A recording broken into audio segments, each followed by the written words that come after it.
Other people. By Neil Gaiman. Time is fluid here, said the demon. He knew it was a demon the moment he saw it. He knew it just as he knew the place was hell. There was nothing else that either of them could have been. The room was long, and the demon waited by a smoking brazier at the far end. A multitude of objects hung on the rock-grey walls, of the kind that would not have been too wise or reassuring to inspect too closely. The ceiling was low, the floor oddly insubstantial. "Come close," said the demon, and he did. The demon was rake-thin and naked. It was deeply scarred, and it appeared to have been flayed at some time in the distant past. It had no ears, no sex. Its lips were thin and ascetic, and its eyes were a demon's eyes. They had seen too much and gone too far, and under their gaze he felt less important than a fly. "What happens now?" he asked. "Now," said the demon, in a voice that carried with it no sorrow, no relish, only a dreadful, flat resignation. "You will be tortured." "For how long?" But the demon shook its head and made no reply. It walked slowly along the wall, eyes first on one of the devices that hung there, then another. At the far end of the wall, by a closed door, was a cat o' nine tails made of frayed wire. The demon took it down with one three-fingered hand and walked back, carrying it reverently. It placed the wire tines onto the brazier and stared at them as they began to heat up. "That's inhuman." "Yes." The tips of the cat's tails were glowing a dead orange. As the demon raised his arm to deliver the first blow, it said, "In time you will remember even this moment with fondness." "You're a liar."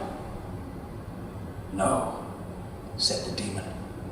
"The next part," it explained, in the moment before it brought down the cat, "is worse." Then the tines of the cat landed on the man's back with a crack and a hiss, tearing through the expensive clothes, burning and rending and shredding as they struck, and not for the last time in the place. He screamed. There were 211 implements on the walls of that room, and in time he was to experience each of them. When finally the Lazarene's daughter, which he had grown to know intimately, had been cleaned and replaced on the wall in the 211th position, then, through wrecked lips, he gasped, "Now what?" "Now," said the demon, "the true pain begins." It did. Everything he had ever done that had been better left undone. Every lie he had told to himself, told to others, every little hurt and all the great hurts.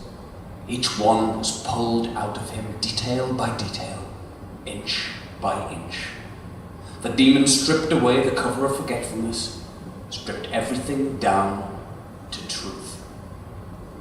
And it hurt more than anything. "Tell me what you thought as she walked out of the door," said the demon. "I thought my heart was broken." "No," said the demon without hate. "You didn't." It stared at him with expressionless eyes, and he was forced to look away. "I thought, now she'll never know that I've been sleeping with her sister." The demon took apart his life, moment by moment, instant to awful instant. It lasted 100 years perhaps, or 1,000. They had all the time there ever was in that grey room. And toward the end he realized that the demon had been right. the physical torture had been kinder. And it ended. And once it had ended, it began again. There was a self-knowledge there he had not had the first time, which somehow made everything worse. Now, as he spoke, he hated himself. There were no lies, no evasions, no room for anything except the pain and the anger. He spoke. He no longer wept. And when he finished 1,000 years later, he prayed that now the demon would go to the wall and bring down the skinning knife or the choke pear or the screws. Again, said the demon. He began to scream. He screamed for a long time. Again, said the demon, when he was done, as if nothing had been said. It was like peeling an onion. This time through his life, he learned about consequences. He learned the results of things he had done, things he had been blind to as he did them, the way he had hurt the world, the damage he had done to people he had never known or met or encountered.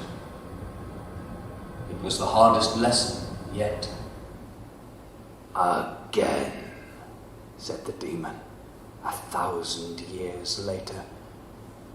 He crouched on the floor beside the brazier, rocking gently, his eyes closed, and he told the story of his life, re-experiencing it as he told it, from birth to death, changing nothing, leaving nothing out, facing everything.